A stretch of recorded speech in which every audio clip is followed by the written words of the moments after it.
Hello mga boss, magandang araw. So mag-a-update tayo ngayong araw ng May 9, 2026. Ito meron tayo ditong Toyota na Yaris Cross mga boss, yung hybrid na siya. 2024 model automatic, 30,000 mileage. Ito nagkakalaga ng 1,160,000.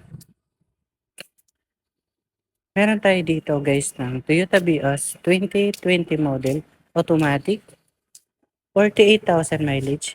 Ay nagkakahalaga to ng 420,000. Ito meron tayo dito Suzuki Jimny mga boss na 2020 model, manual transmission, 4x4 na rin siya. Good condition, nakakomplete ka sa record, 76,000 mileage. Ito nagkakahalaga ng 950,000. Meron tayo dito guys na Toyota Race Turbo, yung top of the line na siya. 2024 model automatic. Ay nagkakahalaga to ng 780,000 and 39,000 mileage. Meron tayo ditong Toyota Avanza na 2024 model automatic, 40,000 mileage. Ito yung ano natin guys na sa 800,000 plus. Pwede na siya makuha sa 720,000.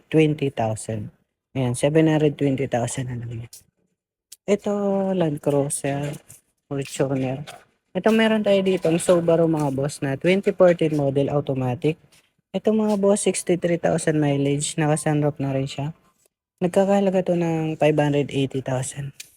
Meron tayo ditong Mitsubishi L300 2025 model, manual diesel, 18,000 mileage, nagkakahalaga ng 660,000.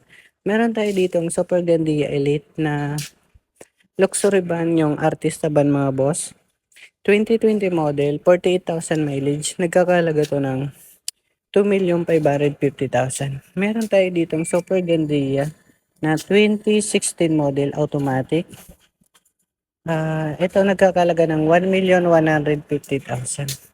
Meron tayo ditong Hyundai Starex na 2017 model, top of the line na siya. Dalawa sunroof. Ayan, nagkakahalaga to ng 820,000. Meron tayo ditong Honda Mobilio mga boss na 2018 model automatic, 60,000 mileage. Nagkakahalaga to ng 520,000. 7-seaters na siya mga boss. Meron tayo dito guys na 2019 model na Toyota Avanza, manual transmission, 60,000 mileage. Nagkakahalaga to ng 430,000. Meron tayong Mitsubishi Pajero, 4x4 na siya. Good running condition. Ayan. Nagkakahalaga to ng 585,000. Meron na naman tayo ditong